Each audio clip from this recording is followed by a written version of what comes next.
Flipping the funnel. Microsoft has 8.29 million followers on LinkedIn. They made a post the other day on their Microsoft page, and it was a post about customer success, customers being Microsoft partners and how they work together successfully. And it used stock photography, which is not unheard of in the world of corporate PR. Yet it was quite obvious that there wasn't the company they were talking about. And it was just like three smiley people, very diverse, ethically, politically correct, looking at a tablet, laughing. And we're very attuned, we as consumers, to how authentic and fake messages are. I knew those weren't real customers. Doesn't matter though. The point being is that they had 8.2 million followers. And after 3 days, they had 2 likes. 2 likes on LinkedIn. Now, you may argue that Microsoft isn't a heavy user of LinkedIn. Well, Microsoft owns LinkedIn. It's not like they could argue that this isn't their channel of communication. This is theirs. They own it. They should know better. So it makes me think we have a problem. We have a problem. They have 8.2 million followers, 2 likes. I can get, and even on the worst post that I make on LinkedIn, let's say the worst post I make on LinkedIn that's just boring, 20 likes. And the best ones I've ever had on LinkedIn, thousands of likes. And the reason for this is people follow people, not brands. Let me explain. This is a key revelation that we had when we were split testing our communication on LinkedIn. And it also is important about how you communicate as a team, as a company, and how you use your podcasts. So Microsoft has 150,000 people on LinkedIn who are registered as working for Microsoft. And yet it has one company channel. So what's effectively happened is they could potentially have 150,000 decentralized channels or one centralized channel. And yet the centralized channel is only getting 2 likes. If they were to take some of those resources and funnel them into those 150,000 people, and bear in mind, let's say only 1% of the 150,000 people want to tell their story, want to pick up a microphone and do a podcast.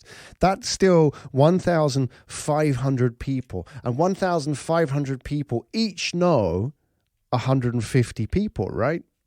Making, doing my maths, 2.25 million people.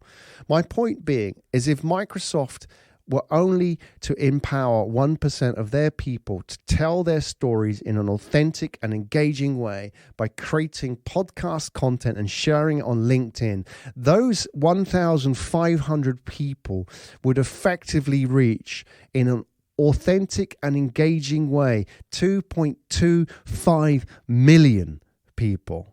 And those messages will be real, and they're not the Microsoft story, but those are the messages that connect with us as human beings, i.e.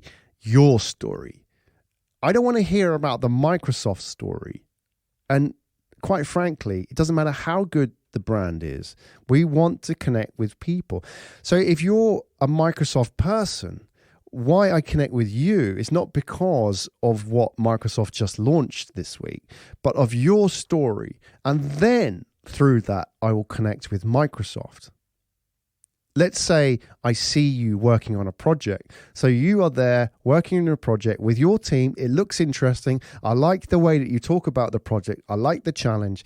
That for me as potential talent is enough for me to reach out to you and say, hey, I'm interested in working with you. Think about that in terms of the cost savings for recruitment.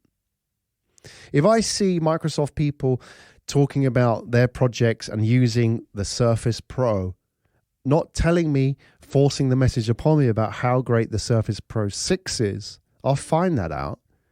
But showing me how they're using it in their day-to-day life in an authentic way. And importantly, talking about the mistakes they've made and the problems that they've had with it, rather than it's all good. Then I believe it. Then I know that you're not bullshitting me. Now I know that it's real. Now I'm interested in the Surface Pro. Now, if Microsoft also tell me why this project's interesting and what they're working on, their vision for the future, Now I'm thinking about, okay, this is a pretty cool team. I think I like this person. I like what they think about. I like how they see the problem. I like how they see the problem for businesses like mine. Now I trust this guy, and that is brand authority. Now, all of those pieces I just talked about are communications, recruitment, PR, and advertising. And that's the point. Anybody who has a microphone now is their own recruitment, PR, and advertising department. They do not need a team of people to do this. They just need a team of people to give them a microphone and empower them. Give your people a voice.